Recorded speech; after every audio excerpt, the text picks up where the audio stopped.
Hello and welcome back to my channel What If Deku 2.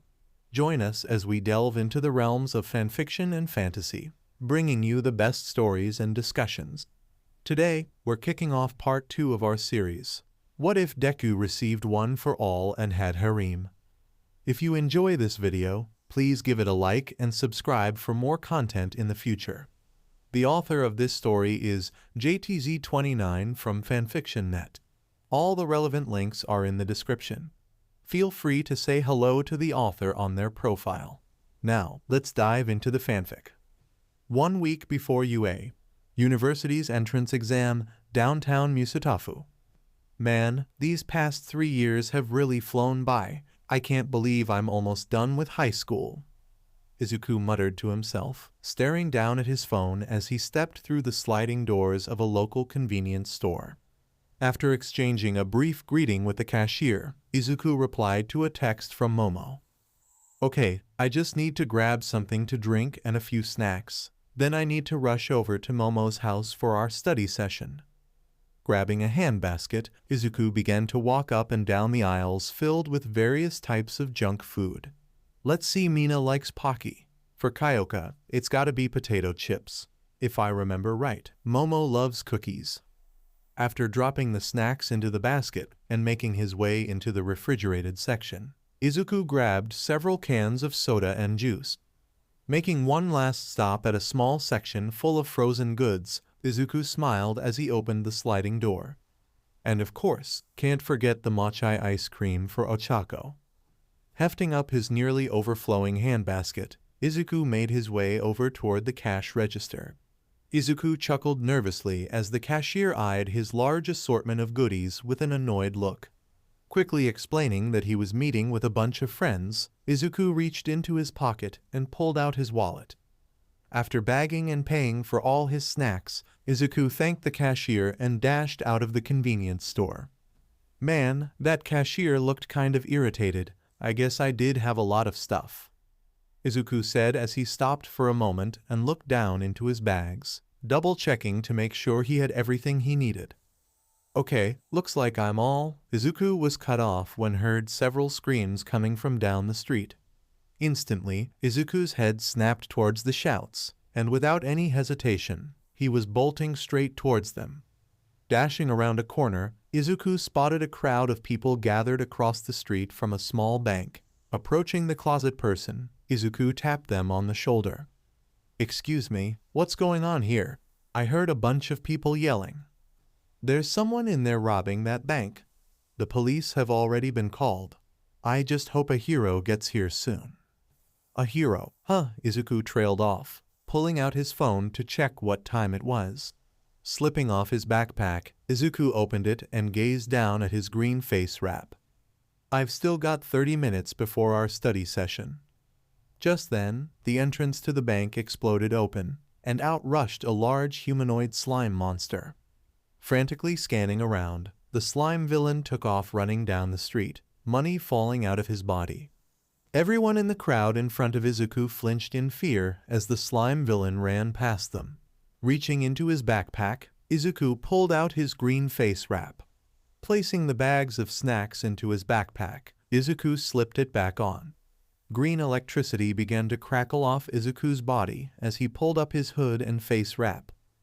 All Might is gonna be so mad at me, but I can't just stand by and do nothing. Catch me, if you can, the slime villain howled out as he disappeared down a side street. You'll never stop me.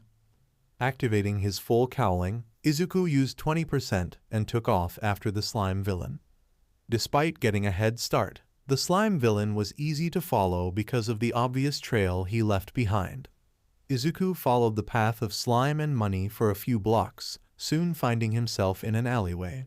Slowly slinking down the alley, Izuku was caught off guard when he suddenly came to a dead end. Scanning around, Izuku saw that the trail he was following seemed to stop here. Stroking his chin, Izuku tried to figure out where the villain had gone. Then he saw it. A tiny gap in between two buildings, too small for any person to squeeze through. Stepping closer, Izuku pressed his face against the wall, gazing through the gap. His eyes widened when he saw the slime villain squeezing through the other end of the gap. Izuku knew he didn't have time to run all the way around the building. The villain would be long gone by then. Looking at the walls of the alley around him, Izuku saw that they were quite close together. Crouching down, Izuku launched towards the nearest wall, kicking off it and climbing higher into the air. Leaping from wall to wall, Izuku soon found himself on the roof. Dashing towards the edge of the rooftop, Izuku leaned over the edge and spotted the slime villain sprinting down the street. "Damn, this guy is really moving, but he's not gonna get away," Izuku said with a huff, before taking several steps away from the edge of the rooftop. After getting a running start, Izuku leaped off the roof and covered almost 2 blocks in a single bound. With a dull thud, Izuku came to a skidding stop in front of the slime villain. Dusting himself off, Izuku locked eyes with the slime monster. "Can you please just give up now? I'm kinda sick of chasing you around." "A hero!" the slime villain exclaimed as he whipped around and took off running towards a nearby park. "Hide, I need a body to hide in, they won't take me." "Oh no," Izuku breathed out, seeing that there were several families with young children playing and relaxing within the park. "I have to keep him away from those innocent people." Without a second thought, Izuku chased after the slime villain, his heart pounding in his chest. If he failed here, people would get hurt and All Might would never forgive him. He wouldn't be able to forgive himself. Entering the park, Izuku began to panic when he briefly lost sight of the slime villain amongst the trees and vegetation. Izuku's entire body tensed when he heard a young girl's scream coming from nearby, close to a small playset. Sprinting towards the screams, Izuku gasped when he saw the slime villain towering over 3 people. One appeared to be a girl around his age, standing protectively in front of 2 smaller children.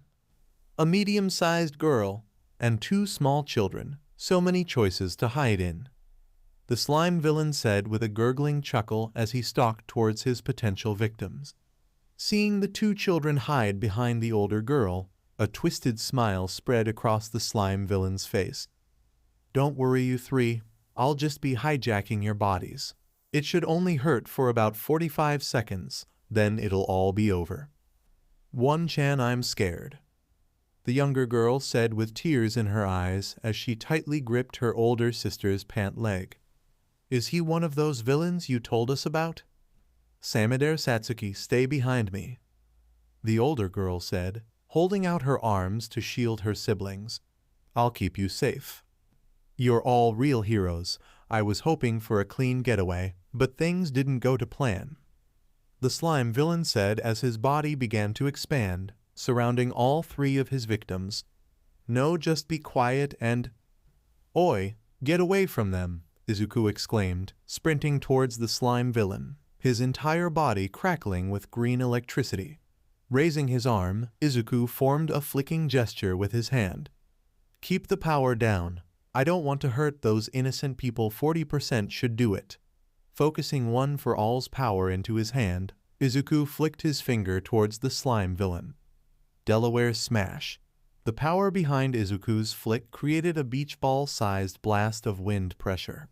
The slime villain's eyes widened in shock when he was hit in the chest by Izuku's attack.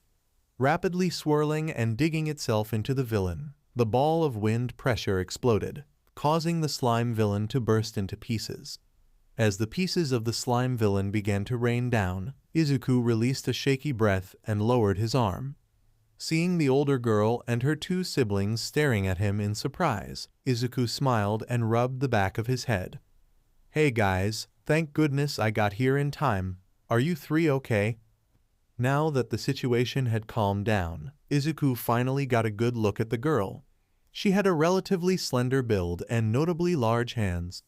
Her appearance was rather frog-like, with a very wide mouth, which dipped down a little in the middle just like that of a common frog. She had oval-shaped eyes with large, black irises. Her lower eyelashes were visibly pronounced. Her hair was a dark sea-green color and was also very long, reaching all the way to her waist with the ends tied together at the bottom in a large bow of hair. She had 2 shoulder-length clumps framing her face and shorter bangs between her eyes, some of them partially swept to each side. The younger boy had black hair that obscured his right eye, which was dark green and half closed, with a similar frog-like appearance to his older sister. He also had blush marks on his cheeks. The younger girl, on the other hand, had a tadpole-like appearance.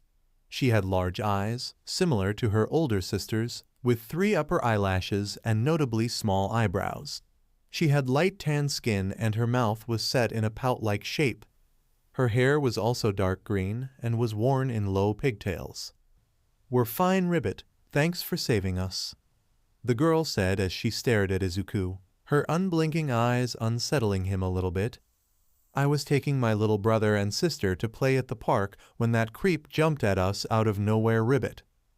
Pressing a finger to her chin, the girl raised her head slightly. "Are you a new hero? I've never seen you around this area." I'm not exactly a hero yet," Izuku admitted with a nervous chuckle, pulling down his hood and face wrap. "I'll be taking the entrance exam for UA University in a week. Oh, I'm Izuku Midoriya, by the way."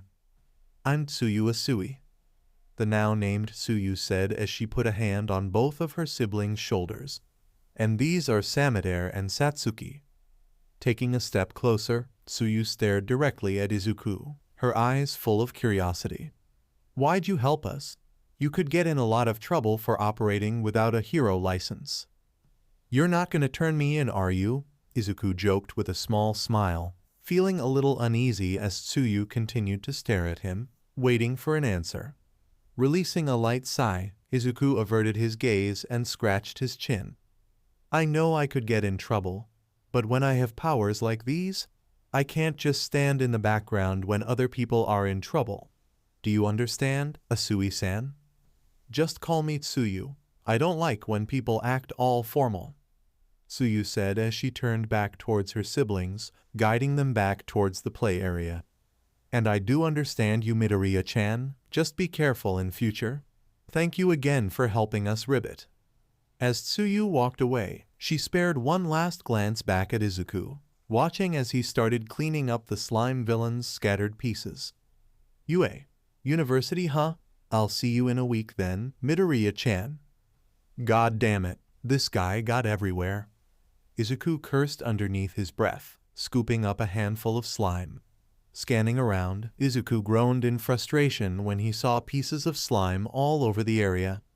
Dropping the clump of slime, Izuku wiped off his hand and pulled out his phone. "Better call All Might. I'm gonna need some help, and some jars or something." 30 minutes later. "I can't believe you," All Might muttered as he shook his head and twisted the lid onto a jar containing half of the slime villain's body. "How irresponsible can you be? You've been repeating yourself for the past 20 minutes, Izuku said in a slightly disheartened tone, before handing All Might a second filled jar. He knew that All Might would be upset with him, but nothing made him feel worse than when his mentor was disappointed in him. "I'm sorry, All Might, but I couldn't just stand back and wait for another hero to show up." Tightly balling his fists, Izuku's eyes filled with defiant courage. "I did end up saving 3 people. That has to mean something." "Listen, young Midoriya, you seem to be misunderstanding why I'm upset with you," All Might said as he released a heavy sigh and placed the jars into the side pockets of his pants. Spotting a nearby bench, All Might walked over and patted the seat next to him. "Come sit down." Izuku stared at All Might for a moment before he walked over and took a seat next to him. A gentle breeze blew past them as All Might paused for a moment, leaning forward and clasping his hands.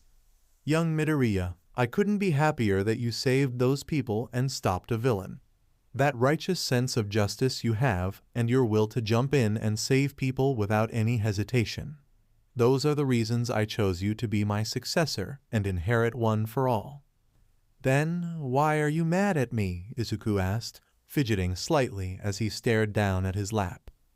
"I just wanted to do what an amazing hero like you would do. And I want you to be a better hero than I ever was, and I truly believe you can be," All Might said as he reached over and placed a comforting hand on Izuku's shoulder. But you won't be able to achieve your dream if you don't even make it to the starting line. If you're caught operating without a hero license, they won't just ban you from entering UA, university, or any hero course for that matter, but you may also be sent to prison. But I've only done something like this once, Izuku exclaimed in a worried tone, whipping around to face All Might. Can't I just be let off with a warning? Once you say, All Might repeated as he released another sigh and dug into his pocket. After a few moments, All Might pulled out his phone and began to scroll through it. Finding what he was looking for, All Might showed the phone to Izuku. Quirking an eyebrow at first, Izuku's eyes slowly widened when he saw a bulleted and detailed list of all the crimes he had stopped over the past 3 years. This looks like a lot more than just once young Midoriya. How did you find out about all those? Izuku asked, audibly gulping when he saw the stern look in All Might's piercing blue eyes. I was sure I was careful. You've been lucky for 3 very specific reasons, young Midoriya. All Might explained as he held up 3 fingers. 1. No one has caught your actions on camera yet. 2. No innocent people have been hurt in any of your rescues. Leaning in closer, All Might's eyes narrowed slightly. 3. I'm quite close with many people on the police force, and so far I've been able to convince them to look the other way. But I can't do that much longer. If you keep this up, the police will come after you.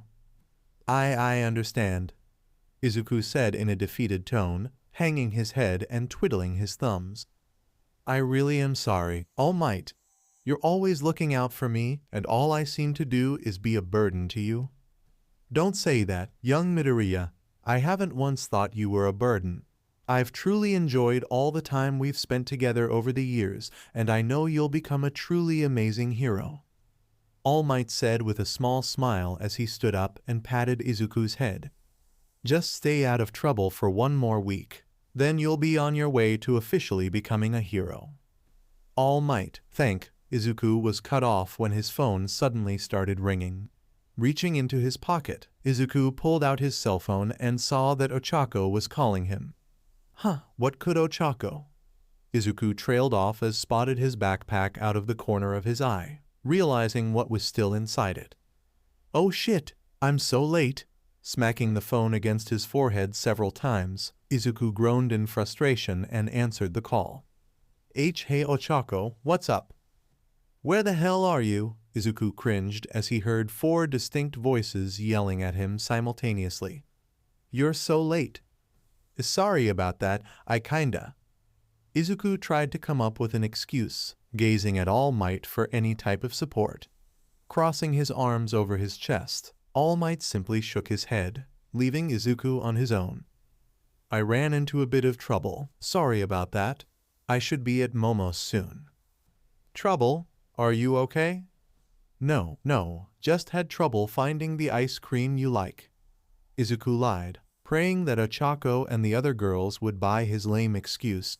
After several moments of silence, Izuku quirked an eyebrow. Ochako, you still there? Just hurry up and get here, and you better have my ice cream. Izuku could swear he heard giggling in the background. I'm on my way now, so you guys get started without me, Izuku said, ending the call and slipping the phone back into his pocket. Man, I'm glad they didn't keep worrying why I was late. You definitely embarrassed little Ochako, All Might said with a chuckle as he transformed into his muscular form. You'll pay for that at your study session. Ugh, I can already tell she's gonna give me the silent treatment the whole time, Izuku groaned, running his hands through his messy green hair. Are you gonna take care of that slime villain? Don't worry, I'm going to drop him off at the nearest police station, All Might said with his trademark grin as he closed the flaps to his side pockets and patted the jars. With a quick salute, All Might crouched down and launched into the air. And remember what I said, stay out of trouble. Yeah, I got it, just 1 more week, Izuku muttered, waving to All Might's retreating form, before walking over to his backpack. Digging out his bags full of snacks, Izuku pulled out the ice cream he had grabbed for Ochako. He sighed in annoyance when he shook the container, feeling that the ice cream was mostly melted. Damn it. I'm gonna have to make another stop before I get to Momo's. As Izuku ran out of the park, he didn't notice that someone had been in the tree line, watching the entire event unfold. Hopping down from her vantage point on a branch, Rumi Yuzajama stepped out into the sunlight. Her blood-red eyes narrowed slightly as she tracked Izuku's every movement. I've been keeping tabs on that slime bastard for the past week. Rumi growled as she crossed her arms underneath her impressive bust. Even though I didn't catch him, it looks like I made an even better catch. I think I just found the little bastard who's been stealing all my bad guys. A feral grin spread across Rumi's face as a chuckle rumbled in her throat. And from the looks of it, he seems to be awfully close with All Might. I think it's about damn time I got some answers. 10 minutes later, 1 block from Momo's home. Okay, I got Ochako's ice cream. Now I can finally head to the study session, Izuku said, tucking the tub of ice cream into his backpack and dashing out of another convenience store. Running down the street a bit, it didn't take long for Izuku to spot Momo's massive house in the distance. I should text Momo and let her K&Woa. Without warning, Izuku felt something a hold grab his hood and yank him into an alleyway. Izuku grunted in pain when his back was slammed into a wall. Instantly, Izuku activated One for All, prepared to fight back against his attacker. However, before Izuku could even move, he was stopped when something slammed into the wall next to his head, causing the brick to partially cave in. Slowly looking to his right, Izuku gulped when he saw that it was actually someone's foot that had destroyed the wall. Following his attacker's tanned leg, Izuku gasped when his gaze met a menacing pair of red eyes. Finally getting a good look at who had grabbed him, it only took Izuku a split second to realize who it was. Oh, you're a feisty one, aren't ya? But I'd slow down a bit if I were you, Rumi Yuzajama said with a grin before she pulled her foot out of the wall, several crushed bricks falling onto the ground. I'll have you on the ground in a second before you could even think of attacking me. Seeing that Izuku still wasn't lowering his guard, Rumi released a light sigh and lowered her leg. You can relax, kid. I'm sorry about grabbing you like that. I just wanted to talk with you. Why, you're the rabbit hero, Mirko. Izuku breathed out, feeling some of his fanboy tendencies start to bubble up despite the situation. Reaching into his backpack, Izuku frantically began to search for something that Mirko could sign. You're one of the top heroes in Japan, and you want to talk to me? This is totally such an honor. Hold on just a sec. Could you please sign something for me? Slow the hell down, kid, Rumi growled as she lunged forward and grabbed a hold of Izuku's shirt, yanking him closer. Feeling Rumi's large bosom squash against his chest, Izuku couldn't stop a faint blush from spreading across his face. I didn't grab you to sign any damn autographs.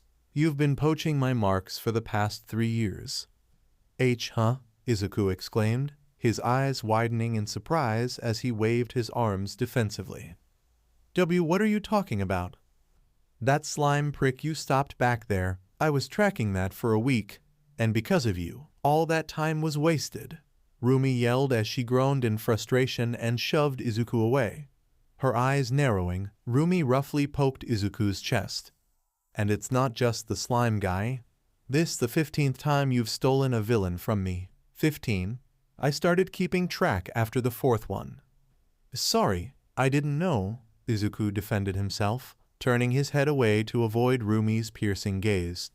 Despite their brief interaction, Izuku noticed that Rumi reminded him a lot of Bakugo. I was just trying to do what's right. I didn't mean to cause you any trouble. Damn it! Don't act like that, man. You're making me feel bad, Rumi said as she released a light sigh, rubbing the back of her head. As Rumi scanned Izuku from head to toe, her rabbit-like ears twitched slightly. I didn't notice until I got a closer look, but this guy is kinda cute. Subconsciously, Rumi started rubbing her hand along Izuku's chest, feeling the muscles underneath his hoodie. And holy shit, he's ripped. Rumi's hand slowly moved lower, her eyes widening as she began to trace Izuku's abs. Jesus Christ. His six-pack. It's rock hard. This kid has been training his ass off. Marco-san, this feels kinda inappropriate. Izuku stuttered out, a fierce blush spreading across his as he felt a pleasurable shiver run down his spine. He didn't want to admit it, but he was seriously enjoying Rumi's gentle touch. At least wait until we're in some place more private.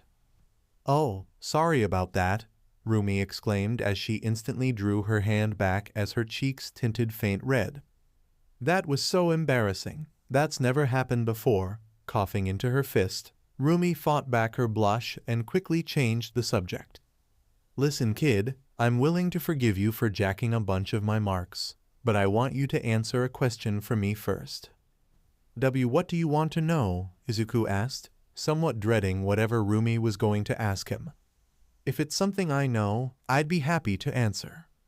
Good answer, Rumi said with a smirk as she slowly advanced towards Izuku.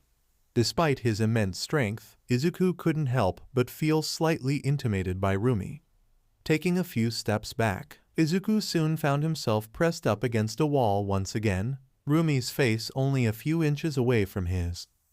What's your relationship with All Might? You two looked pretty chummy back in the park. Seeing Izuku's eyes widen in shock, Rumi knew she had seriously caught him off guard. Don't even try to deny it, kid. I saw the whole thing. Okay, I'll tell you, Izuku said, racking his brain to find a way to answer Rumi's question without divulging too much information about All Might and One for All. When I was a kid, I did something really reckless. I ended up saving a friend, but I was in a terrible accident. All Might ended up saving my life, and he was impressed by how I put my life on the line to save someone else. So, after I made a recovery, he decided to help train me. Ah, so you're All Might's protege. Rumi hummed as she stepped back, stroking her chin. I guess that makes sense. Your quirks seem kinda similar. Nodding her head, Rumi crossed her arms underneath her chest. Okay, kid, I guess you're free to go. I don't have any other questions for you. Oh, and don't worry, I won't say anything about you operating without a hero license. You may have been stealing my villains, but I respect you for jumping in and helping people the way you did. How do you know I don't have a hero license? Izuku asked, quirking an eyebrow as he dusted himself off. For all you know, I could be a hero just like you. Come on, man, you aren't fooling anyone. Rumi chuckled as she rested her hands on her hips. You have no costume, you're sloppy as hell during your rescues, and I know for a fact you're too young to have completed any hero courses. Just relax, your little secret is safe with me.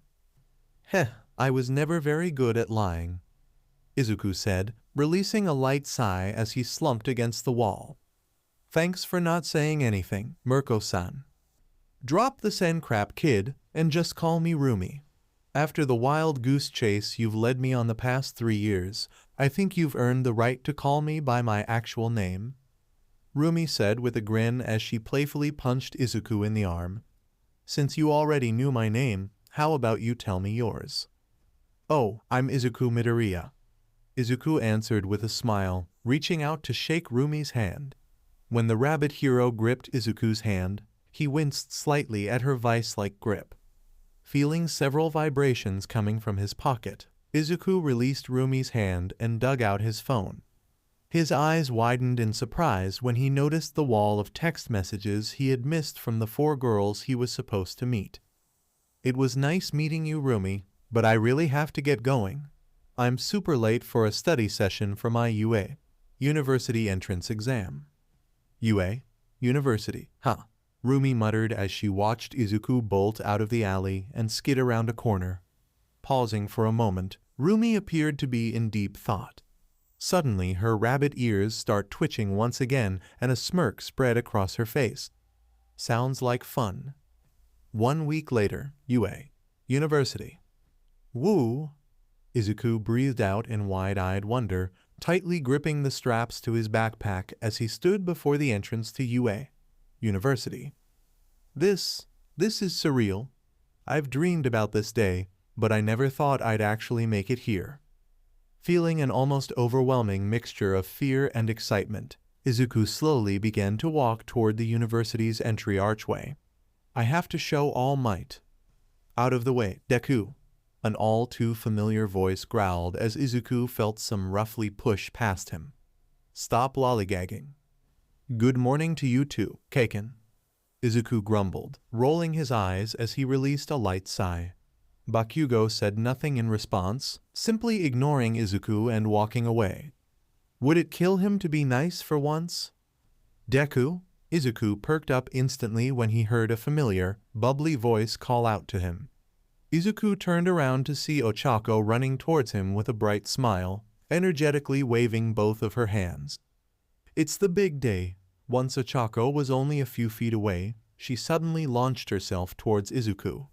Wrapping her arms around his chest, Ochako hugged Izuku tightly, using her momentum to spin them around several times. All our studying is gonna pay off. We're gonna crush this exam. Glad to see you're as optimistic as usual, Ochako, Izuku said with a chuckle, setting Ochako down and gently gripping her shoulders. Standing up a bit, Izuku glanced behind Ochako to see if anyone was lagging behind her. So, where's Mina, Kyoka, and Momo? Did they not come with you? Momo and Kyoka left early, and you know how Mina is, she's probably not gonna get here until the last minute.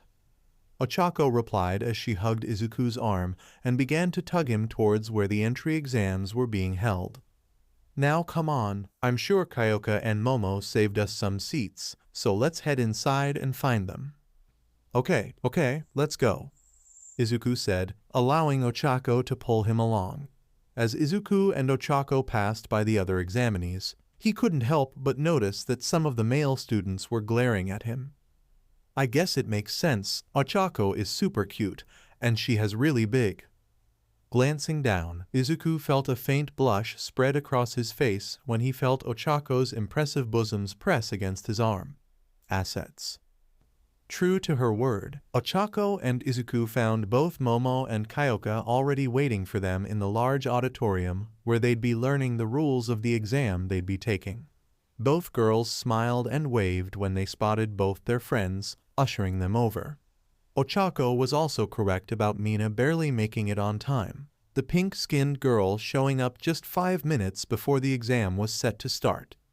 Now that he was seated in between 4 attractive girls, Izuku felt almost all eyes in the atrium were on him now. He could almost feel the jealousy from the other male students, causing him to shrink down a bit in his seat. However, before Izuku could be overwhelmed by the glares and murmured insults, someone stepped out onto the auditorium stage. Welcome to today's live performance. A booming voice echoed throughout the entire atrium, stopping all chatter amongst the students. The man who had stepped was tall and slim with long blonde hair, which he wore spiked upwards in a huge tuft behind his head, in addition to a small brown mustache. His hero costume consisted of a black leather jacket with a very tall collar, upturned and complete with studs, and matching black pants and knee-high boots. He sported tan shoulder pads, a red belt, and elbow pads, all of them studded, and lastly a pair of black fingerless gloves. His neck was obscured by what appeared to be a directional speaker which was likely used with his quirk. He also wore a pair of headphones with the word Hage written on the headband and a pair of orange-tinted shades. Let me hear you all say hey. An almost defeating silence fell over the auditorium. Well, that's cool, my examinee listeners. I'm here to present the guidelines for your practical exam. Are you ready? Yeah. It's the voice hero, present Mike. Izuku gushed, suppressing his urge to pull out his notebook and start taking notes. He's so cool in person, and his radio show is so inspirational. All the teachers at UA are pro heroes, so I'll get to meet so many amazing people. Oi, shut your damn mouth, Deku. Bakugo growled as he kicked the back of Izuku's chair. It's so creepy when nerd out like this. Don't listen to him, Izuku, Momo said with a smile as she turned her head and shot Bakugo an annoyed glare, which caused him to flinch slightly. The way you admire heroes is a great quality. Yeah, Bakugo is just a sourpuss, Mina said, sticking her tongue out at Bakugo. Just ignore him. TCH, I wish Bakugo would just drop the tough asshole act. Kyoka scoffed as her brows furrowed, crossing her arms underneath her chest. We all know you care about Izuku, it couldn't be more obvious. If you bitches keep flapping your mouths, Bakugo, I'd suggest you watch your tongue. Ochako cut Bakugo off in a sickly sweet tone, her overly sweet smile sending a chill down his spine. Or do I need to make you eat dirt again, like that time at the playground when we were kids? I'd like to see you try. Bakugo muttered underneath his breath as he backed off and sank down into his seat. Women are freaking scary. Thanks, girls, Izuku said with a smile, gazing at the 4 women that had stood up for him. You didn't have to do that. If you 5 in the center there are done interrupting me, I'd like to continue, Present Mike called out in an annoyed tone which caused Izuku and the others to all mutter embarrassed apologies. Well, as I was saying, this test will consist of 10-minute mock sit-escape maneuvers. You'll be allowed to bring along whatever you want. After this presentation, you'll all head to your randomly assigned testing locations. Randomly assigned, Mina whined, slumping forward and splaying out on the desk in front of her. I hope we all get assigned to the same location. Each site will be filled with 3 kinds of faux villains. Points will be awarded for defeating each according to their difficulty level, Present Mike exclaimed as he excitedly held up 3 fingers. You'll need to use your quirks to disable these villains and earn points. That's your main goal, kiddos. And of course, there will be no anti-heroes in this exam. So, no attacking your fellow examinees. Excuse me, may I ask a question? A new voice yelled, stopping Present Mike before he could continue his presentation. Glancing over, Izuku spotted a young man who was relatively tall and muscular with a wide frame. He had short dark blue hair, flattened neatly down and parted on the right side of his head. His eyes were rather square, which matched the notably pointed shape of his jaw. He had a serious expression, and his eyebrows seemed to be permanently pointed inwards, quite thin and long in length, the far ends sharply hooked inwards, and he wore glasses with rectangular lenses. This handout I received clearly shows 4 varieties of faux villains. How could an establishment as prestigious as UA make such an error? We're all here in hopes of being molded into excellent heroes. All right, calm down, examinee 711. Thanks for catching that, Present Mike exclaimed as he gestured for the glasses-wearing examinee to sit back down. But that 4th faux villain type will net you 0 points and is supposed to be a gimmick you avoid. There will be one of these 0-point villains in each zone, and they'll rampage around in close quarters. Thank you for the explanation, sir, the serious examinee called out, briefly bowing his head before he sat back down. I apologize for my interruption. That's all from me. I'll leave my listeners with our school's motto, Present Mike yelled as he excitedly threw his hands into the air. The great hero Napoleon Bonaparte once said true heroism consists of being superior to the ills of life, plus ultra. Now everyone get out there and break a leg. 10 minutes later, examination zone 7. Damn, this place is huge, Izuku breathed out, rolling up the sleeves of his tracksuit jacket. It really is like an imitation city. Deku, Ochako exclaimed as she ran up to Izuku, jumping to a stop right next to him. Looks like we're in the same group. God, why did I have to be in the same group as you? Bakugo growled, shoving his hands into his pockets and brushing past Izuku. Just stay the hell out of my way, Deku. You seem to be quite popular, Izuku. A familiar voice spoke up from behind the green-haired boy. Spinning around, Izuku was met by Tsuyu's large, unblinking eyes, staring right at him. It's good to see you again. Tsuyu, I didn't know you were trying to get into UA, Izuku said with a smile, approaching the frog-like girl. And it's good to see you too. Deku, who's this? Ochako asked as she gripped Izuku's shoulders and leaned to look past him. I've never seen her before. Oh, this is Tsuyu Asui, and Tsuyu, this is Ochako Uraraka, Izuku explained, stepping aside so that Ochako could get a good look at Tsuyu. Ochako, I ended up saving Tsuyu and her siblings last week. Last week. Ochako parroted as her brows furrowed slightly. Ah, so that's why you were late for our study session.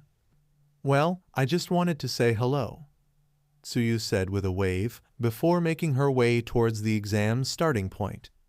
Good luck, Izuku-chan, Ochako-chan. We should get going too, Ochako said with a grin as she patted Izuku on the back. We've got an exam to crush. You're right, Izuku cheered, reaching out and bumping fists with Ochako.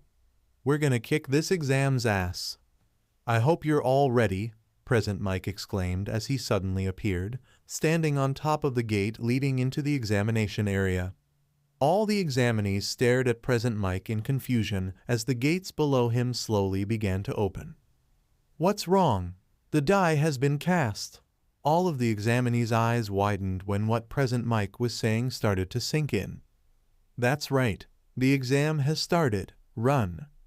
All right, it's go time, Izuku thought, taking a deep breath to calm himself as he watched many of the other examinees begin to panic and race towards the examination zone.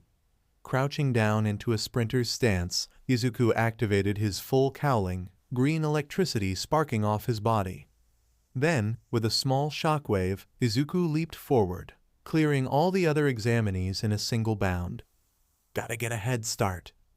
Oh, looks like examinee 616 has launched ahead of the competition, Present Mike announced as he spectated the exam from his vantage point. A smirk spread across Present Mike's face when he noticed that Izuku was barreling towards one of the faux villains. Looks like things are about to heat up fast. I should have a good enough. Izuku was cut off mid-sentence when a large metallic fist slammed into the ground right in front of him. Jumping backward, Izuku shielded his face from flying dust and debris. When the cloud of debris began to clear, Izuku saw that he was face to face with a smaller one-point faux villain.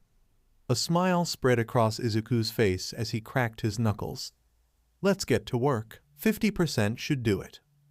In the blink of an eye, Izuku shot forward, launching himself above the faux villain. With his fist radiating raw energy, Izuku smashed clean through the robot in a single hit. However, Izuku didn't have a second to rest. Almost instantly, he had to dodge a barrage of missiles from a small mob of two-point faux villains. Displaying incredible athletic ability and amazing flexibility, Izuku managed to avoid each of the dummy missiles.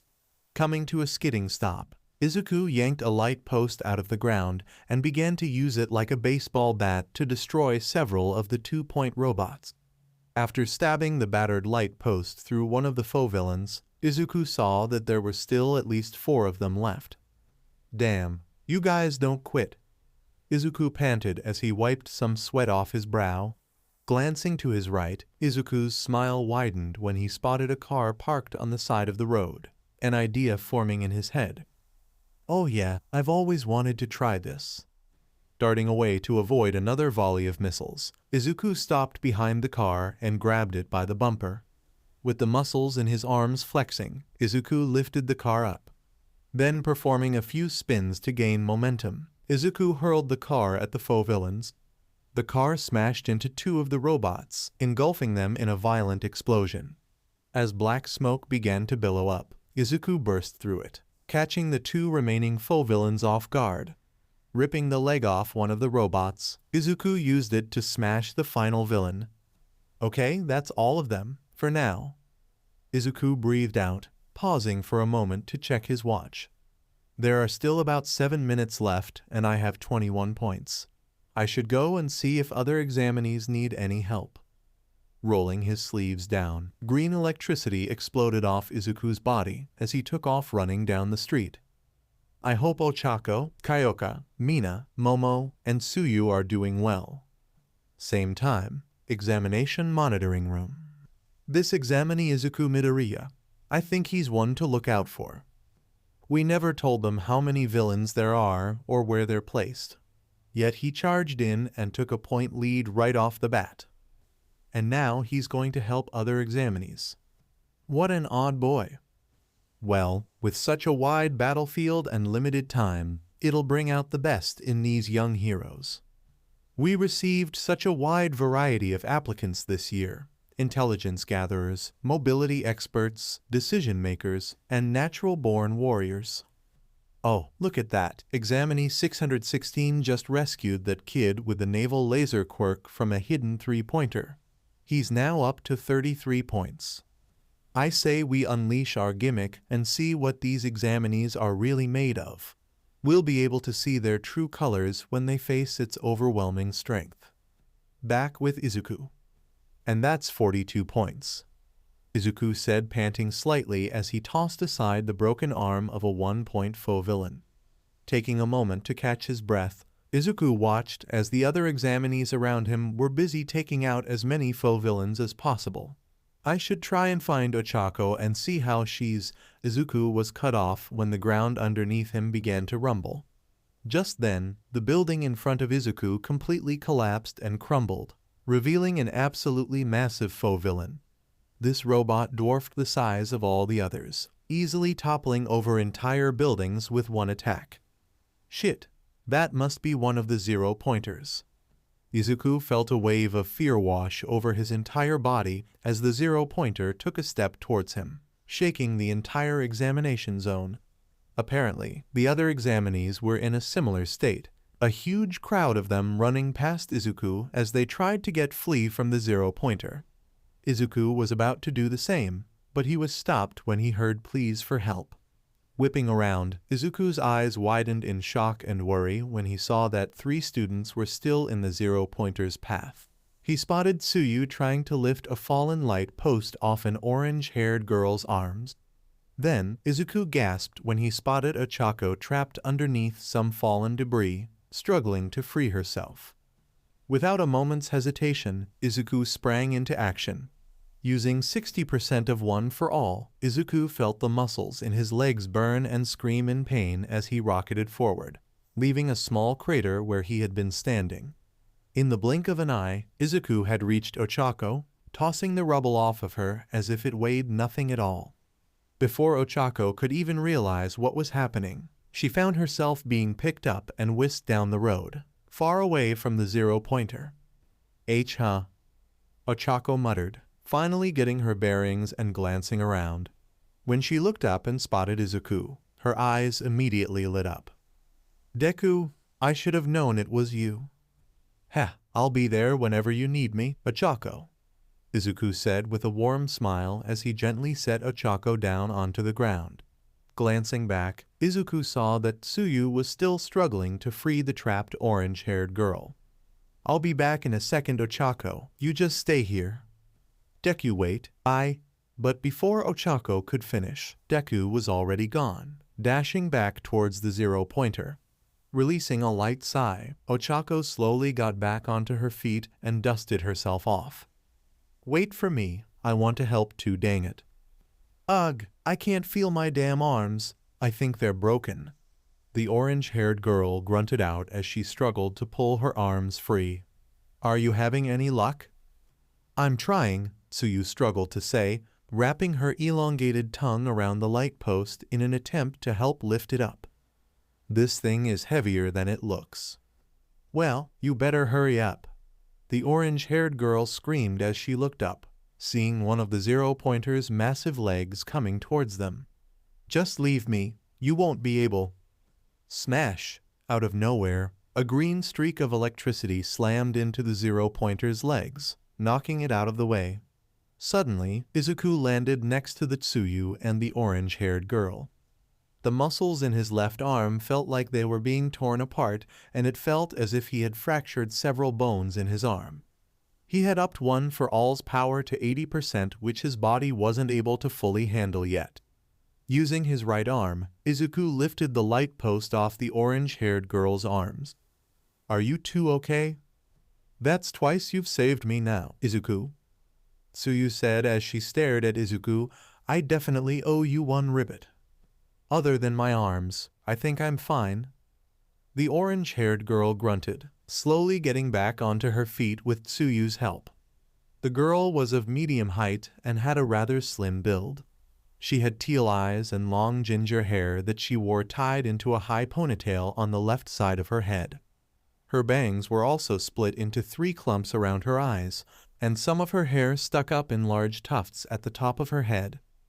Thanks for the save. The name's Itsuka Kendo. Izuku Midoriya, Izuku said with a small smile, before turning his head when he heard the zero-pointer rumbling behind them. Turning around, green electricity began to crackle around Izuku's body. Tsuyu, you should take Itsuka to see the medical staff. Her arms look pretty bad. I'll stop this thing before it can hurt any other examinees. Wait, did he say he'll stop that thing? Itsuka asked in a stunned tone as she turned her head to gaze at the towering foe villain. I know you're strong man, but there's no way you can take that robot down by yourself. Deku, an all too familiar voice screamed out, followed by the sounds of several explosions. Sighing in annoyance, Izuku turned to see Katsuki had arrived on the scene, leaving several destroyed foe villains in his wake. What the hell are you still doing here, idiot? Kaken, can you make sure these two get out of here safe? They're both injured and exhausted, Izuku said, gesturing towards Tsuyu and Itsuka, surprising both girls. I have to stop this damn thing before it continues rampaging. Ha! What the hell are you on about? I ain't about to. Katsuki was cut off when a large blast of air pressure suddenly shot past his head. Turning around, Katsuki's eyes widened when he saw a 2-point foe villain collapsing to the ground, its head completely blown apart. When the hell did that get there? Please, I don't want to argue, Kaken. So, for once in your damn life, could you just listen to me? Izuku exclaimed, catching Katsuki completely off guard, not used to the green-haired boy fighting back like this. Turning back around, Izuku began to sprint towards the zero-pointer, dodging one of its massive legs. They should have medical assistance near the entrance. Now go. Damn Deku. Katsuki grumbled as he jogged over and lifted Itsuka onto his back. Hey, frog girl, can you walk? I'm fine, Tsuyu said, glancing back at Izuku, pressing a hand to her chin. Are we really leaving Izuku alone to fight that thing? It pisses me off to admit this, but Deku is right. You two need to get out of here fast, and I wouldn't be able to go all out with injured people around. Katsuki grumbled as he began to run toward the exam zone's entrance, with Tsuyu hopping right behind him. Before darting around a corner, Katsuki paused and spared one last look at Izuku. You better not get hurt, dumbass. Oi, are we seriously leaving that guy behind? Itsuka exclaimed in a panicked tone, trying to keep track of Izuku and make sure he was okay. Hey, listen to me, damn it. Seeing that Tsuyu and Itsuka were out of danger, Izuku breathed a sigh of relief and turned his full attention toward the zero-point foe villain. Crouching down, Izuku launched himself into the air, his legs screaming at him in pain. The wind rushed past Izuku as he shot into the air above the zero-pointer. 80% wasn't enough to destroy this thing's leg. I'll have to go all out, Izuku thought, before rapidly descending towards the foe villain's head. Gritting his teeth, Izuku had his right arm back, 100% of One for All's power flowing through it, causing his sleeve to burst apart. Izuku's arm pulsed and began to glow vibrantly as all of One for All's power poured into it. With his adrenaline pumping and heart thundering in his chest, Izuku's fist rocketed forward. Detroit Smash! With a thunderous boom, Izuku's fist smashed into the zero-pointer's head. Izuku watched in awe as a large shockwave surged out, the foe villain's head completely caving in. After taking a few wobbling steps, the zero-pointer collapsed to the ground, destroying several buildings as it did. However, Izuku's amazement was short-lived, as he soon realized that he's still several stories above the ground and rapidly descending towards it. Oh shit, I didn't think about how I'd land, Izuku screamed as he fell toward the ground, the wind stinging his face. Feeling a massive wave of pain radiating from his right arm, Izuku looked back and saw that it was discolored and completely shattered. Moving his left arm, Izuku hissed as pain shot through it. If I use Delaware Smash when I'm close enough to the ground, the shockwave may slow me down. Gritting his teeth, Izuku made a flicking motion gesture with his left arm, seeing that he was only about 20 feet above the ground. I've only got one. Got you. Izuku was stopped when he felt something smack his face, moments before his entire body felt weightless. Then, Izuku noticed that he was slowly floating upward.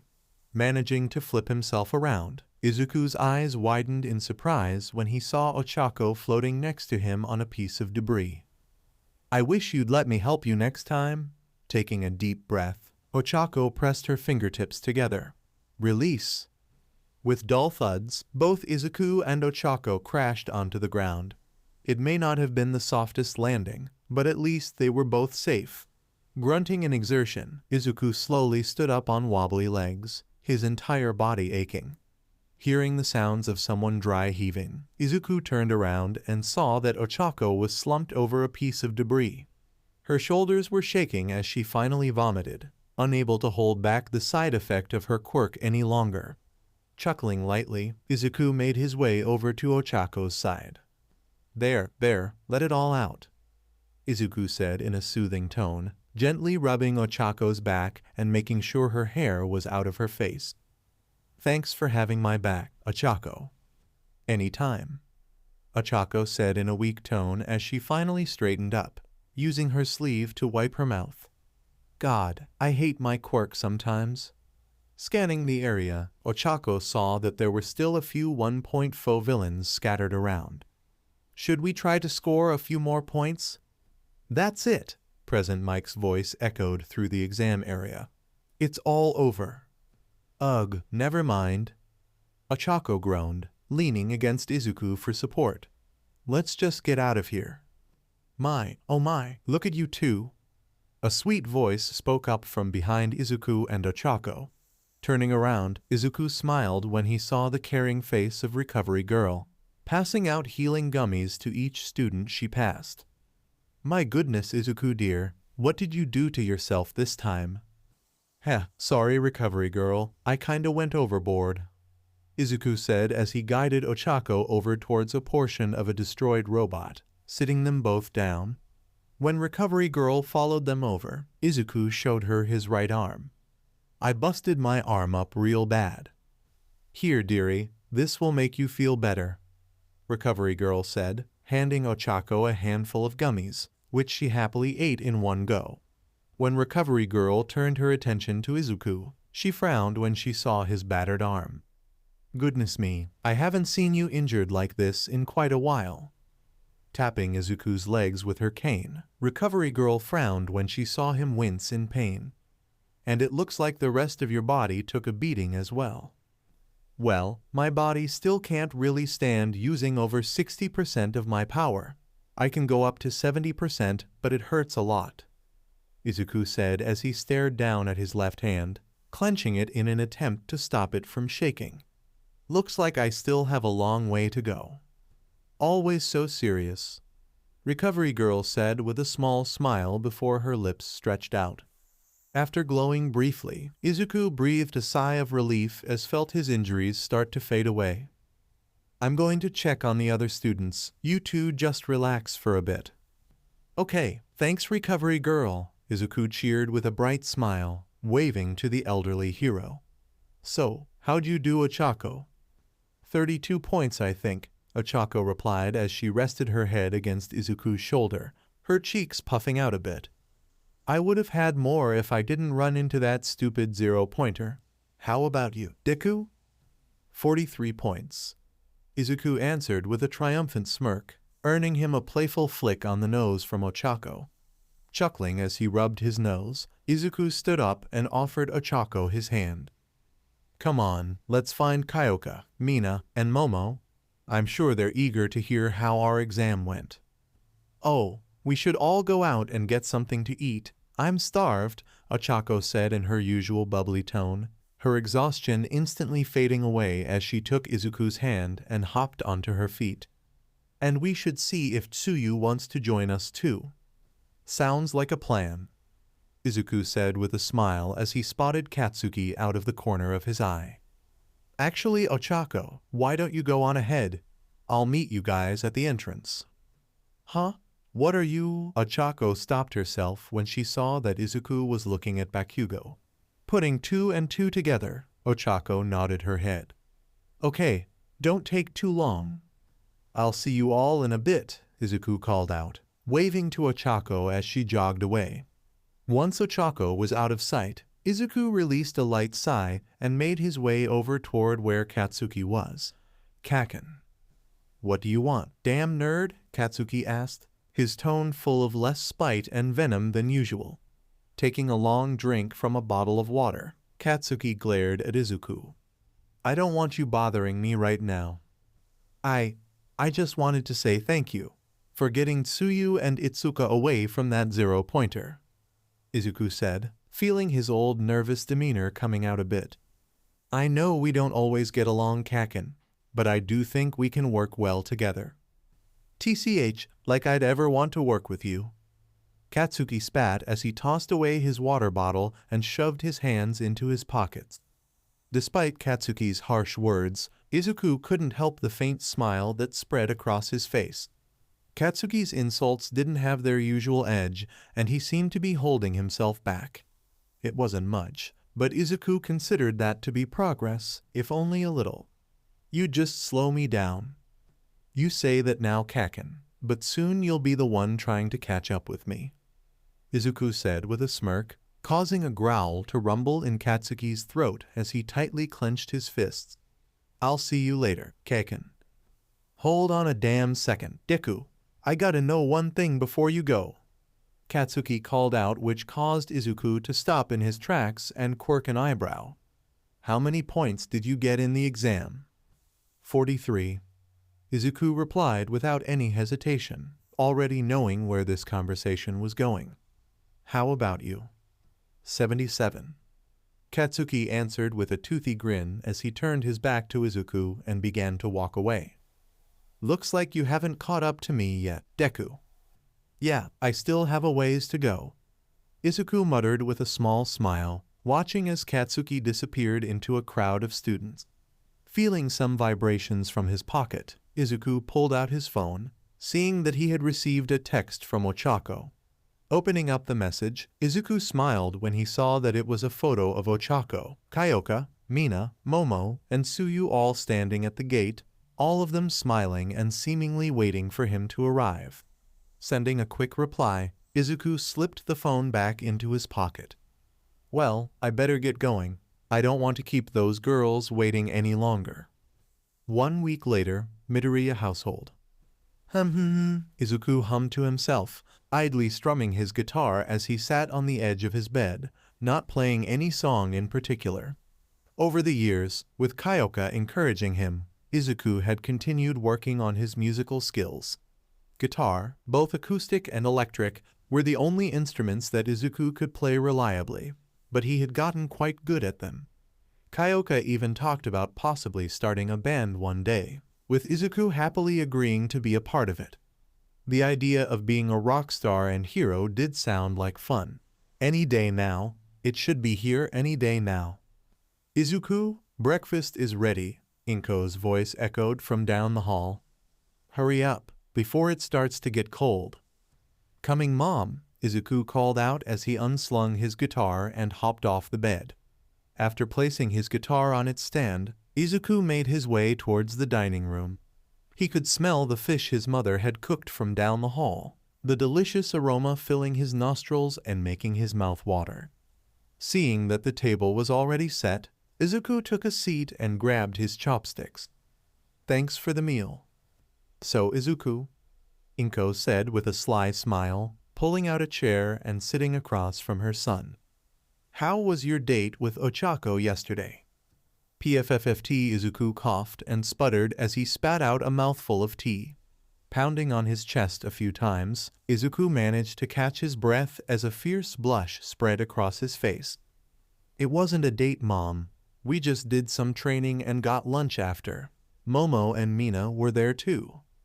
Okay, you don't have to get so defensive, Inko said with a chuckle, enjoying the embarrassed look on her son's face. She didn't tease Izuku much, but it was fun to mess with him a bit every now and then. But you do seem to be popular with the ladies, Izuku. You've got so many little girlfriends. Moom. Izuku groaned as he rested his head on the table, trying to hide his face. He could feel his cheeks burning near neon red, and he didn't want his mother to see how embarrassed he was. You know it's not like that. I know, I'm just teasing, dear, Inko said, stifling a laugh as she waved dismissively. A comfortable silence soon fell over the table as both Inko and Izuku ate their meals. After a few minutes, Inko saw that Izuku was almost finished and was just picking at the last of his food. So Izuku, have you actually thought about dating any of those girls you hang out with? You're at that age. Inko trailed off a bit, waiting to see any type of reaction from her son. She noticed that Izuku had stiffened a bit and had also stopped playing with his food. Izuku, is everything all right? Did you get in a fight with one of your friends? You can always talk to me, sweetie. I'm fine, Mom, and I haven't fought with any of the girls, Izuku muttered as he released a light sigh. To be honest, I have thought about dating one of them.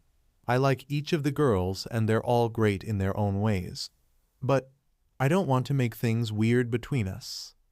Ah, I can understand why you're hesitating then, Inko said, pausing for a moment as she took a sip of her tea. But I really don't think you have anything to worry about. You and those girls are great friends. I don't think dating one of them would hurt the relationship you all have. Seeing Izuku perk up a bit and nod his head, Inko smiled and got out of her seat. Just think about it, Izuku, because I can tell you really love those girls, and any of them would make you a very happy man. All right, Mom, I'll give it some thought, Izuku said as he wiped his mouth and grabbed his empty plate. After cleaning off his dishes, Izuku grabbed a 50 lb dumbbell and sat down on the love seat in the living room. I'm gonna watch some TV, Mom. Can you let me know if I got any mail? Sure thing, sweetie, Inko called out from the kitchen, using her levitation quirk to assist her in putting the clean dishes away. Once I finish cleaning up, I'll go check. I have no doubts that I aced the written portion of the exam, and I got a decent number of points in the practical exam, but I can't stop this uneasy feeling in the pit of my stomach, Izuku thought as he curled the dumbbell, his bicep bulging slightly. A grunt rumbled in Izuku's throat as he lowered the dumbbell and did another rep. And All Might hasn't contacted me once since the exam. This is the longest we've ever gone without communicating in some way. I hope he isn't disappointed that I didn't earn more points in the practical exam. Izuku, Izuku. The green-haired boy was pulled from his thoughts when he heard his mother frantically shouting his name. Turning around, Izuku saw his mother rushing into the living room. She had a massive smile on her face as she energetically waved an envelope around. It's here, the letter from UA. It's finally here. Thanks, Mom. Izuku breathed out as he set down his dumbbell, reaching out and grabbing the envelope, his hands trembling slightly. Seeing the official UA University seal on the envelope, Izuku felt his breath hitch. Taking a deep breath to calm himself, Izuku got off the couch.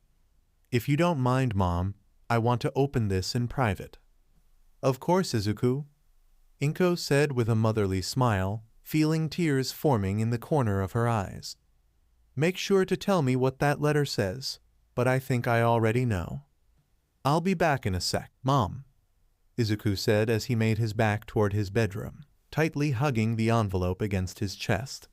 Sitting down at his desk, Izuku set the letter down and stared at it for several moments. Deciding to just rip the band-aid off, Izuku tore open the top of the envelope. However, Izuku was surprised when a small circular device fell onto his desk. Izuku was cut off when a holographic projection suddenly appeared out of the disk. Whoa!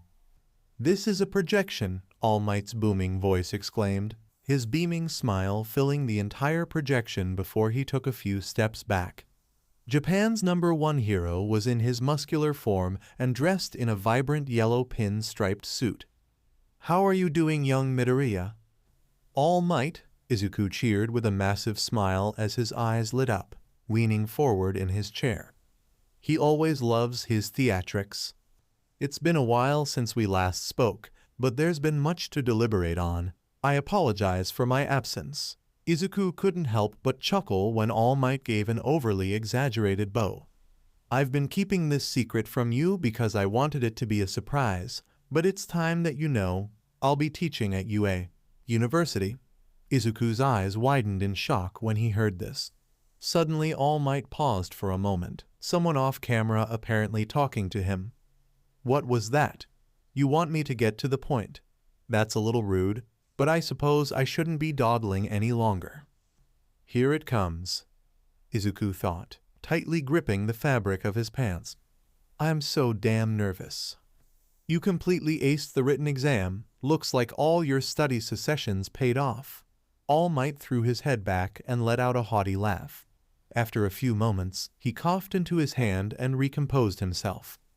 "You also earned a decent number of points in the practical exam as well. I must admit that I was impressed by how well you did in your first large-scale combat encounter."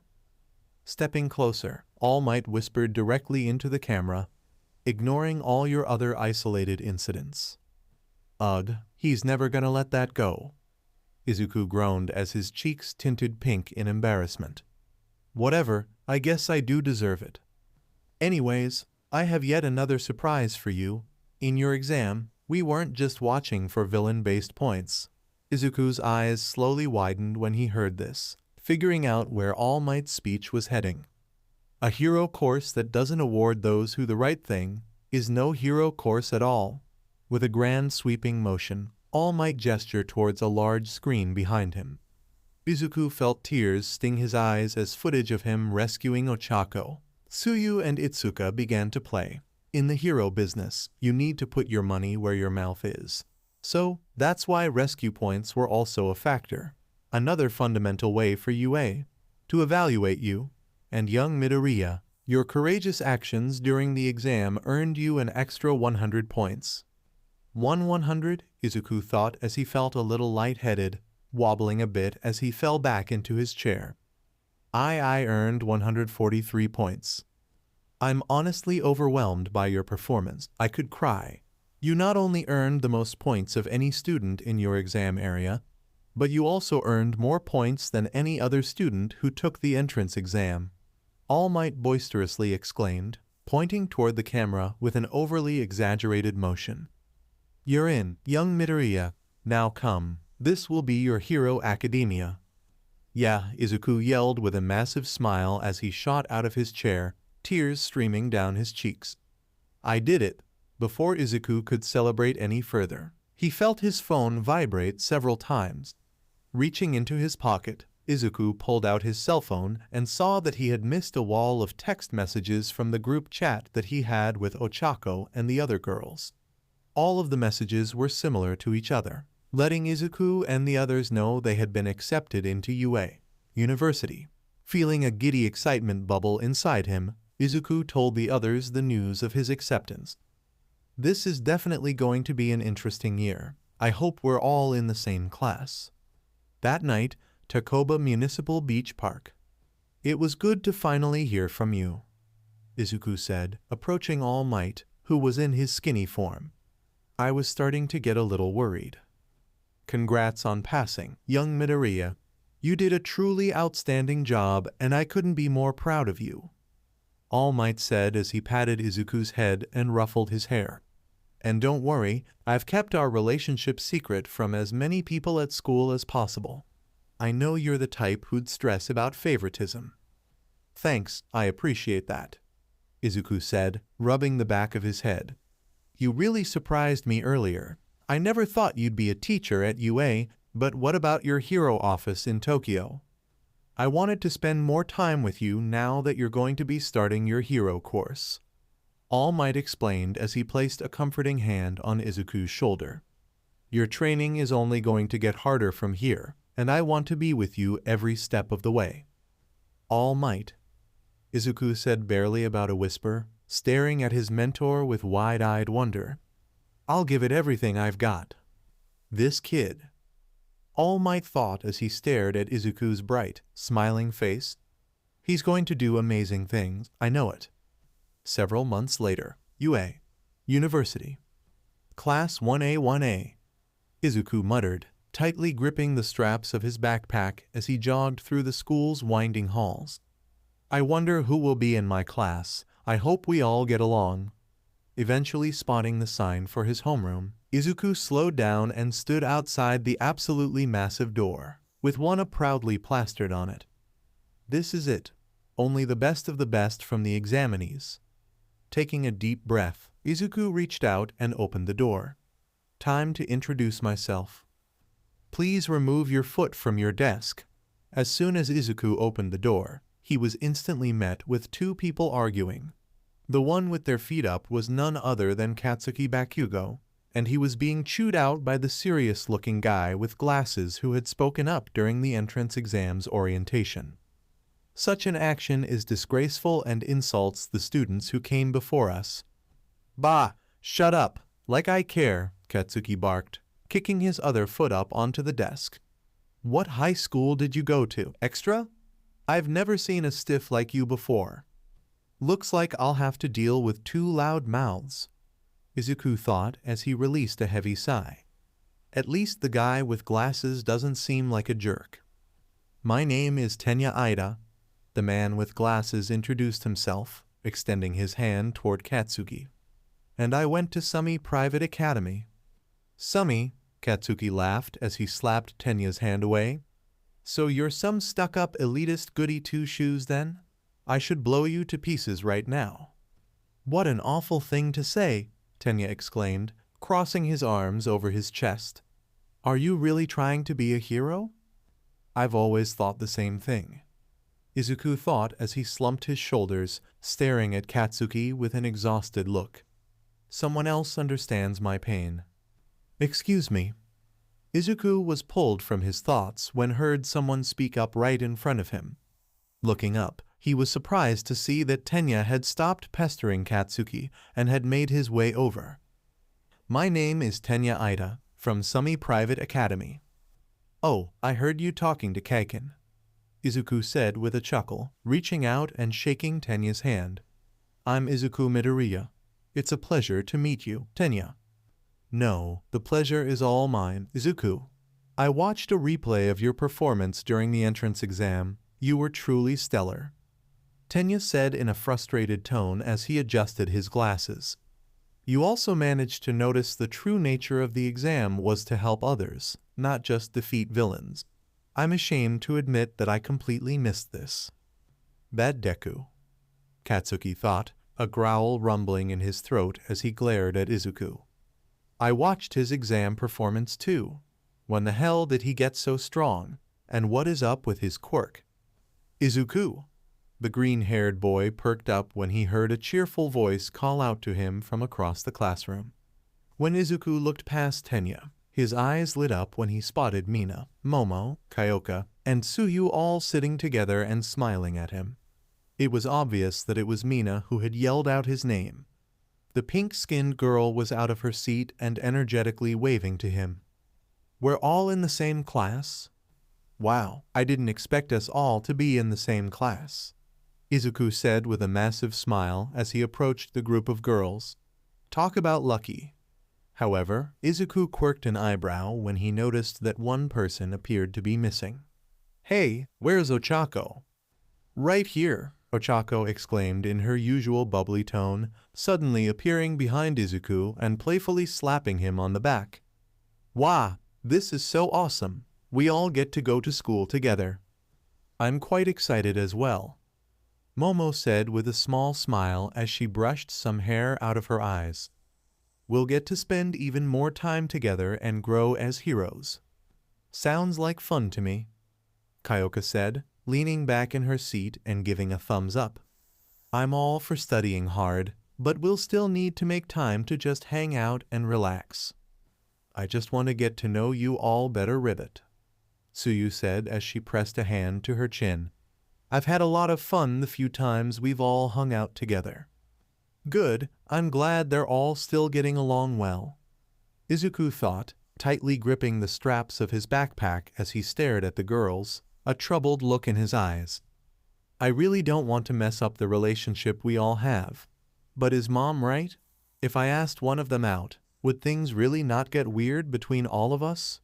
As Izuku continued to stare at the girls, he felt a faint blush slowly spreading across his face. Damn it, they all look so cute in their uniforms. This seriously isn't helping.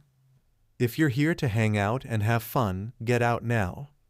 A tired voice suddenly spoke up from the front of the classroom. Turning around, Izuku, and everyone else in the class, was shocked to see something roll out from behind the front podium. It took them a few moments to realize that it was someone wrapped up in a sleeping bag, with only their face poking out. This is the hero course, you damn brats. How long was he there? Izuku thought as he watched whoever was in the sleeping bag slowly get onto their feet and unzip themselves. When Izuku saw the person's disheveled black hair and the large scarf wrapped around their neck, his eyes widened a little. Wait a second, I feel like I've seen this guy before. I think I remember All Might introduced me to him. Now that he was fully out of his sleeping bag, Izuku finally got a good look at the man. He was a slender and tall, pale-skinned man with messy, shoulder-length black hair that partially hung in front of his face and half-opened black eyes. He had a very worn-out appearance, looking to be quite fatigued. His facial hair was unkempt, and his eyes looked tired and flat. He sported a ragged black outfit that consisted of a long-sleeved shirt and matching pants that tuck into his boots. He also wore a utility belt and a wrap scarf around his neck. It took 8 seconds for you brats to quiet down. The ragged man grumbled in an annoyed tone, scratching the side of his head. Time is a precious commodity. You lot really aren't very rational, are you? Releasing a light sigh, the haggard man leaned against the podium. I'm your homeroom teacher, Shota Aizawa. Pleased to meet you. So he is our teacher, Izuku thought as his brow furrowed slightly, continuing to stare at Shota. Suddenly, Izuku's eyes shot open as he recognized who their teacher was. Ah, he's the pro-hero Eraserhead. I knew that I recognized him. All Might and I ran into him once during a training session. Hurry up, Shota said, reaching into his sleeping bag and pulling out what appeared to be a blue and white short-sleeved tracksuit. Change into these gym clothes and head out to the training grounds. Looks like today won't just be an orientation, Izuku thought as he grabbed a pair of gym clothes and stared down at them. This might get exciting. 10 minutes later, UA, University Training Grounds. I'll be testing your quirks in a series of physical tests, Shota explained, rounding up all the Wanna students in the center of the training grounds. So, let's get to it. Excuse me, Aizawa-sensei, Ochako said in a slightly nervous tone as she awkwardly raised her hand. What about the entrance ceremony? Orientation? Guidance sessions? Are we just skipping those? If you want to become heroes, there's no time to waste on stuff like that, Shota replied, shrugging his shoulders and turning his back to Ochako. He slowly began to walk toward a series of training courses that were painted onto the field. UA is known for its more freestyle educational system. That same philosophy applies to teachers as well. Not knowing what else to do, the students followed after their teacher. Softball throwing, standing long jump, 50-meter dash, side-to-side stepping, upper body training, etc. Those were all standard no-quirk gym tests you've done before, right? This country still insists on prohibiting quirks when calculating those averages. It's utterly ridiculous. The Department of Education is really dragging their feet. Suddenly, Shota stopped and turned to face his students once again. Digging into his pocket, Shota pulled out a softball-sized sphere and tossed it to Izuku. Midoriya, how far could you throw in high school? 62 meters, I think. Izuku answered as he quirked an eyebrow. Do you want me to throw this thing, Aizawa-sensei? Yes, but this time I want you to use your quirk, Shota explained, gesturing toward a circle drawn onto the ground. Do whatever you need to, just don't leave this circle. Crossing his arms underneath his chest, Shota locked eyes with Izuku. I was impressed with your performance during the entrance exam. So, let's see what you can do. Give it all you've got. Okay, I'll do my best, Aizawa-sensei. Izuku cheered with a grin as he jogged over towards the circle. Clutching the ball in his hand, Izuku spared a glance back at the other students in his class, all of them gazing at him expectantly. Izuku's grin widened as his entire body began to crackle with green electricity.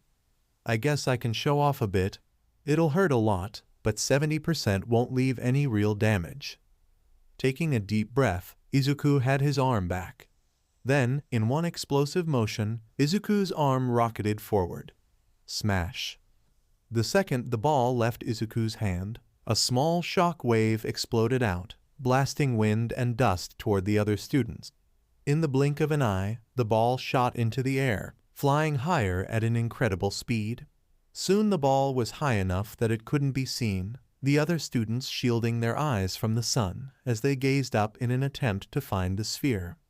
It's important for us to know our limits, Shota said, reaching into his pocket and pulling out a small device. After fiddling with it for a moment, the device beeped several times.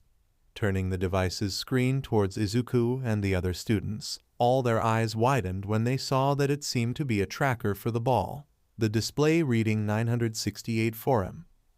That's the first rational step toward figuring out what kind of heroes you'll be.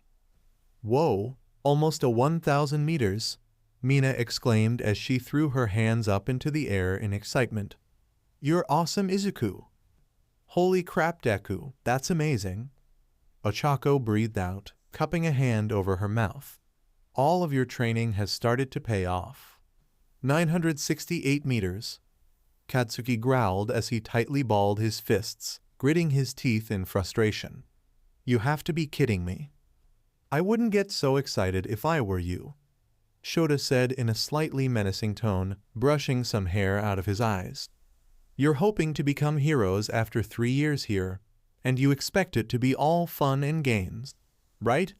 The one with the lowest score across all 8 events will be deemed hopeless and will be expelled. What? Most of the students exclaimed simultaneously as they stared at Shota in shock. You can't be serious? Your fate is in our hands, Shota said, a dark chuckle rumbling his throat. Welcome. This is the hero course at UA University. Wasting no time, Shota had all the other students participate in throwing the ball. Despite Izuku's initial impressively long-distance throw, the rest of the measurements were all over the place. The students who had quirks that allowed them to put more power behind their throws naturally had much higher distances, while the others had more average measurements. Other than Izuku, the standout throws came from Ochako, Momo, Tsuyu, and Katsuki. Using her quirk, Ochako was basically able to make the ball float as high and far as possible. The rest of the students were stunned when an infinity symbol appeared on Shota's distance sensor. Momo used her quirk to create a small cannon and fired the ball over 600 meters. Using her extremely long tongue and the momentum from several spins, Tsuyu ended up hurling the ball almost 500 meters. Lastly, Katsuki used a large explosion from his palm to send his ball flying a little over 705 meters. The next event up was the 50-meter dash, with 2 students competing against each other in each race. The first matchup was between Tenya and Tsuyu. Having never seen Tenya's quirk, Izuku was shocked when engines protruded from his calves, propelling him forward at an incredible speed. Despite her frog-like leaps, Tsuyu couldn't hope to keep pace with Tenya. He completed the dash in just over 3 seconds, with Tsuyu finishing at a little over 5.5 seconds. The next race was between Ochako and a student who had a large tail named Mashirao Ajiro.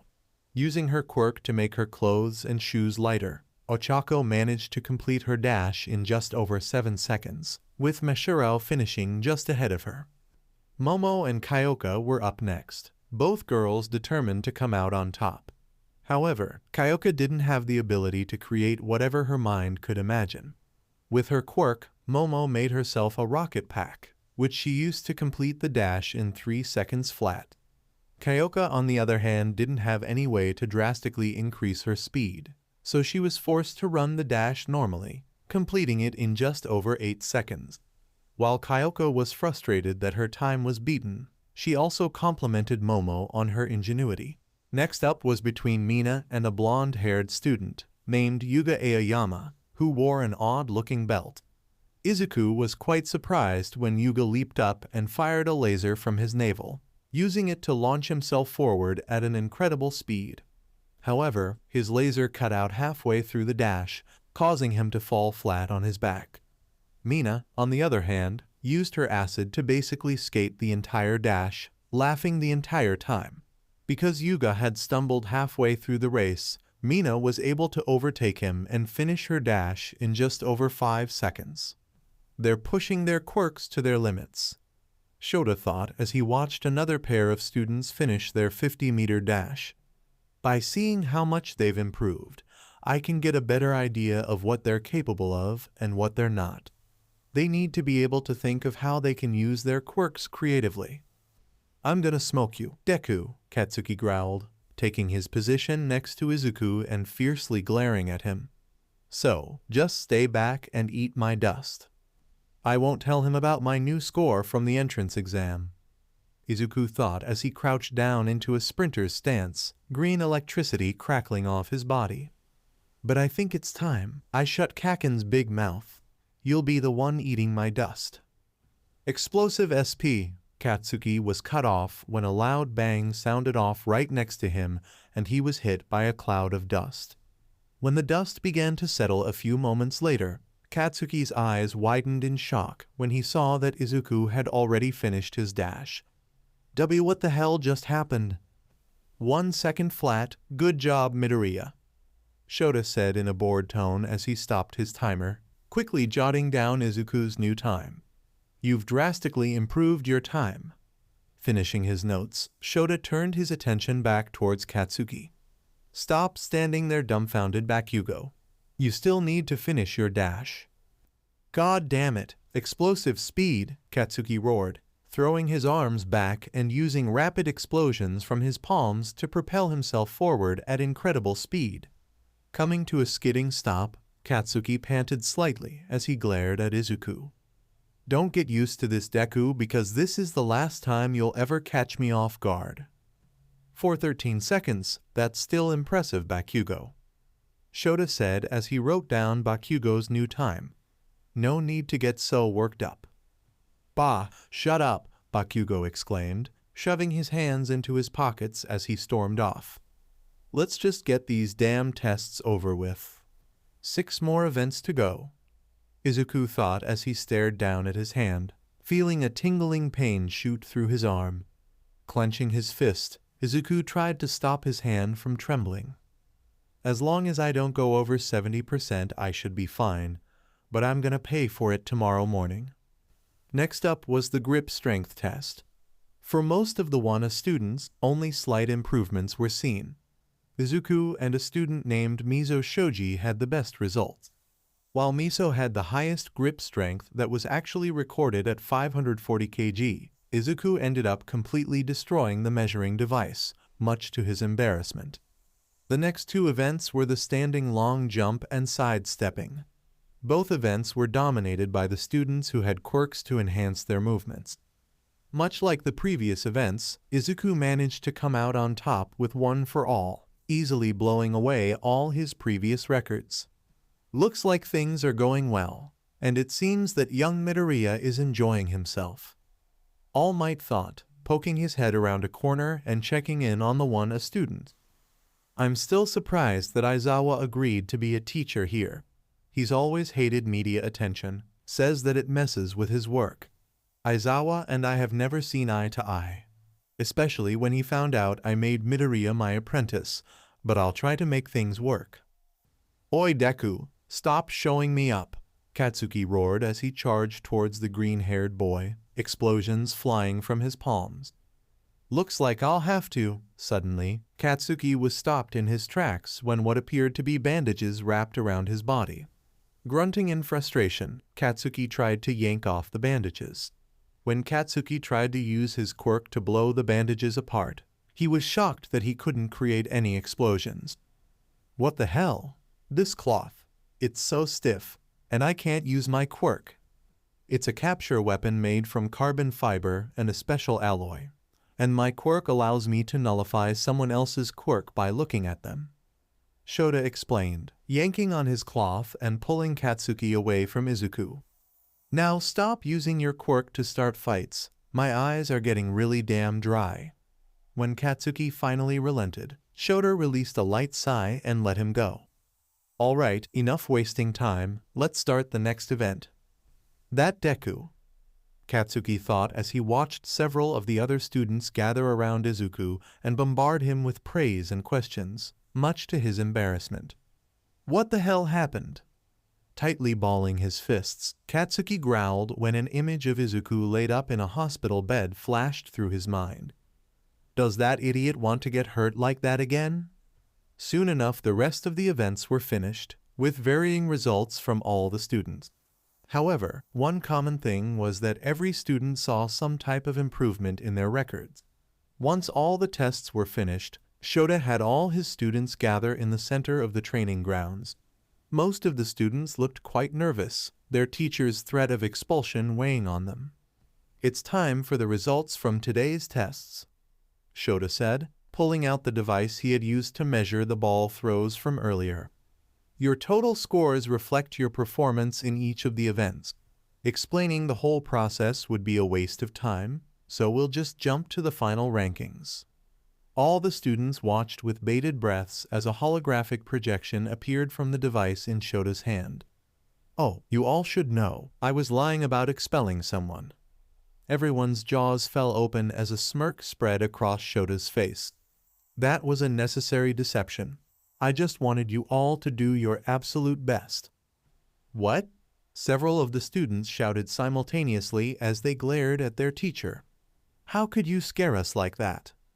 Don't tell me you guys actually bought that, Momo asked, shaking her head in disbelief. It was pretty easy to figure out. Glad to see at least one of you can actually use their head, Shota said as he rubbed the back of his head and handed the device displaying everyone's results to Izuku. Turning around, Shota began to walk off the field. Anyway, we're done here. All your documents about the curriculum and such are back in the homeroom.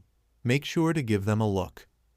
I didn't really buy the whole expulsion thing, but it did motivate me to give each of these tests my all, Izuku thought, before taking a deep breath and looking up at the results. A massive smile spread across his face when he saw that he was at the top of the list, with Momo right behind him in second place. Soon the rest of the students crowded around Izuku, trying to see where they had placed. I started strong, but I can't let it go to my head. It's only going to get harder from here. Deku, you were amazing out there, Ochako thought as she clutched a hand over her heart, a faint blush spreading across her face. I don't think I can hold these feelings in any longer. I need to tell you. You're such a liar, Aizawa, All Might laughed, leaping out from behind a corner and surprising Shota. It seems like your little plan worked, but it's not nice to worry students like that. All Might, so you were watching, Shota said as he stopped and let out a light sigh. Glad to know you don't mind wasting time. Last year you mercilessly expelled an entire class of first years. You said they showed zero prospect, All Might said, beginning to stroke his chin. But now you've gone back on your word. Could it be you sense young Midoriya's potential as well? I won't lie, I was doubtful of him when you first introduced us, but he does have potential, Shota replied before he continued to walk away. Just keep on him. He'll hit a wall soon if he doesn't continue his training, and I would hate to see him fail to achieve his dreams. Ah, you're such a tsundere Aizawa, All Might laughed boisterously, resting his hands on his hips. Once Shota had disappeared back into the building, All Might straightened his tie and hair. All right, it's time to meet with the principal and interview the applicant for the advisor position. Several hours later, family restaurant near UA. Wah, that Aizawa-sensei is such a jerk for leading us on like that, Mina exclaimed as she reached down and angrily took a sip from her drink. Setting her drink back down, Mina dug through her bag and pulled out a manga she was currently reading. I was seriously worried I might get expelled. I can't believe you actually bought that, Momo teased with a sly smile, which caused Mina to pout and stick her tongue out. But today was quite fun. We all ended up doing quite well on our tests. Speak for yourself, miss. Second place, Kyoka said in a dejected tone, resting her head on her palm. I barely improved in my tests and barely managed to scrape by in 17th place. Don't get too upset, Kyoka-chan. Your quirk just isn't very well suited for assisting in physical tests, Ribbit, Tsuyu said as she set down her empty glass. You'll just need to adapt and find a different way to use your quirk. Yeah, I guess you're right. No point dwelling on it, Kyoka said, shrugging her shoulders as she perked up a bit. So, what's up, Ochako? Why'd you call us all here? You've barely said anything since we arrived. I have something to tell you all, and since we're all friends, I figured you guys deserved to know, Ochako said as she stared down into her drink, tightly gripping the glass. Taking a deep breath to calm herself, Ochako raised her head and locked eyes with her friends. I'm in love with Deku. I have been for years, and I plan on telling him after class tomorrow. An awkward silence fell over the table as each of the girls stared at Ochako in shock. I don't want things to be weird between us. That's why I thought you all should know. Damn it, Kyoka cursed, crossing her arms underneath her chest. I was thinking of doing the same thing. Now it was Kyoka's turn to receive shocked stares from the other girls. What? Can you blame me? Izuku is just so damn sweet and strong and cute and… Kyoka began to trail off as she felt her face heating up. Gah, I just love him so much. This does seem to be quite the predicament, Momo said as she fidgeted a bit in her seat, her cheeks tinting pink. I too have feelings for Izuku. God, I was afraid of this, Ochako groaned, releasing a heavy sigh as she ran a hand through her hair. Out of the corner of her eye, Ochako spotted Tsuyu staring at her. How about you, Tsuyu? Do you like Deku too? The only response Ochako received was Tsuyu's cheeks flushing red. Oh Lord, you too. I wouldn't say that I love Izuku-chan, Ribbit, Tsuyu said as she pressed a finger to her chin. Perhaps infatuated is the right word. He's saved me twice in the short time I've known him, and he's been very kind to me. I'd like to get to know him better. Ah, that's actually really sweet, Tsuyu, Ochako said with a soft smile, pausing for a moment to take a sip of her drink. As Ochako set her glass down, she noticed that Mina had been oddly quiet. The pink-skinned girl was usually quite gung-ho on all things related to love. So, Ochako was surprised when Mina didn't immediately leap into their conversation, bombarding each of them with questions. Instead, Mina appeared to be engrossed in whatever manga she was reading, a pondering look in her eyes. Mina, you haven't said a word, which is a little weird. Is everything all right? Oh, I'm fine, Ochako. I've just been thinking, Mina said as she closed her manga and slammed it onto the table, a devious smirk spreading across her face. And I think I found a solution to our little love hexagon. Because Izuku is my Prince Charming, and I'm not about to give up on a stud like him.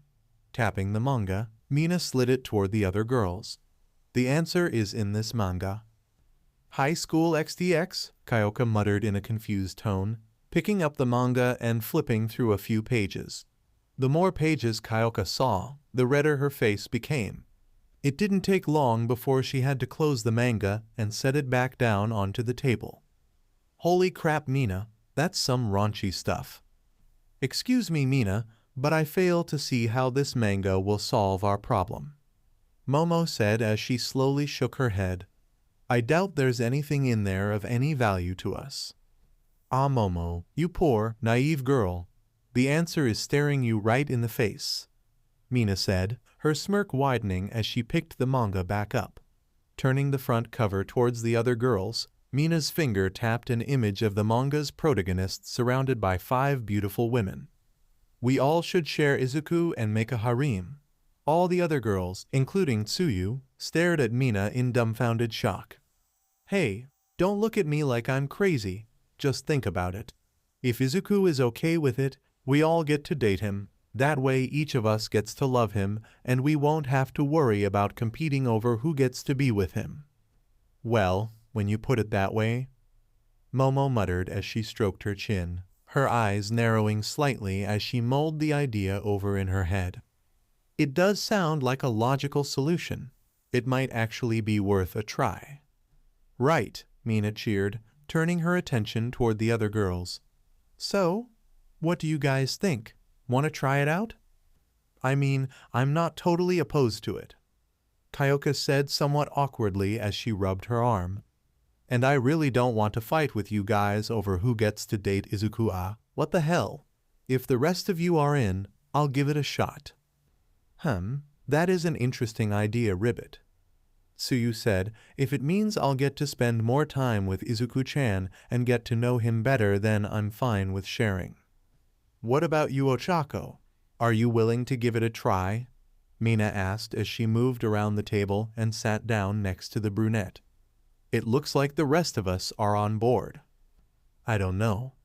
Ochako trailed off, seeing the expectant looks from her friends, all of them eagerly awaiting her answer. Her brow furrowing slightly, Ochako pondered Mina's proposition in her mind, weighing the pros and cons. It was a huge decision and would likely lead to some unforeseen issues in the future. But on the other hand, it did seem like a solution to their problem. She would still be able to love Izuku and keep a good relationship with her friends. Okay, let's do it. We'll talk to Izuku about this after class tomorrow, and if he's up to it, we'll give this whole harem thing chance. Pausing for a moment, Ochako locked eyes with her friends once again. But I just have one condition. I want to be the first one to go on a date with Izuku. The following afternoon, 1A's homeroom. Who can find the mistake in the following English sentence? Present Mike asked the class as he picked up a piece of chalk and quickly jotted down an English phrase on the board. After a few moments of receiving no response from any of the students, Present Mike whipped around and slammed his hands on the podium.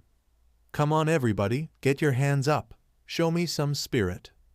Ochako and the others have been weirdly distant all day, Izuku thought, glancing at Ochako and the other girls out of the corner of his eye. Ochako in particular looked bored beyond belief, but was she still paying attention to Present Mike's lesson? It's not like they're avoiding me, but we haven't been talking like we used to. I guess I'll try saying something to them after classes today. Turning his head back toward the chalkboard, Izuku rested his head on his hand and studied the English sentence. If I remember correctly, the relative conjunction is in the wrong place. Man, I wasn't expecting us to have normal classes like math and English. But the lunch we had earlier was great. We got high-quality food dirt cheap made by the cook hero, lunch rush.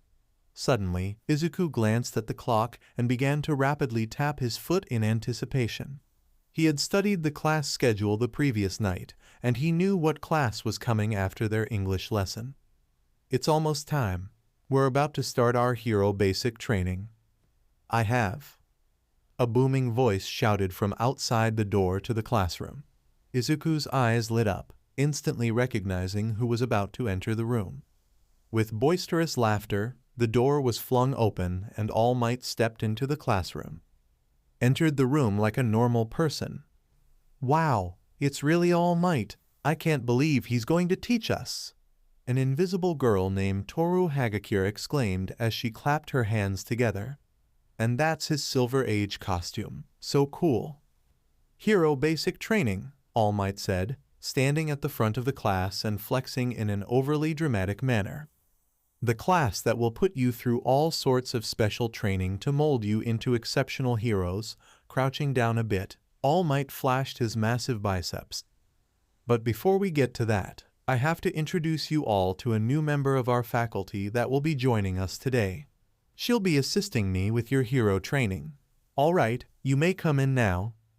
I wonder who it could. Izuku was instantly pulled from his thoughts when the door to the classroom opened once again, and in stepped someone he absolutely was not expecting. There's no way. How ya doing, brats? Rumi Usajima exclaimed with a large, toothy grin as she stood next to All Might at the front of the class, resting her hands onto her hips. Scanning the classroom, Rumi's grin widened when she spotted Izuku staring at her in shock. I hope you're ready to work hard because I'm going to train you all into the dirt. Thank you for joining us on this incredible journey through What If Deku Received One for All and Had Harem. I hope you find it as intriguing and thought-provoking as we did. A big shout out to JTZ29 for crafting such a compelling story. Don't forget to check out their profile on fanfiction.net for more amazing works. The link is in the description below. If you liked this video, please give it a thumbs up, share it with your friends, and don't forget to subscribe to What If Deku 2 for more fascinating explorations into the world of fanfiction and fantasy. Your support helps us create more content like this, and we're always excited to hear your thoughts and suggestions in the comments section. See you guys in the next video.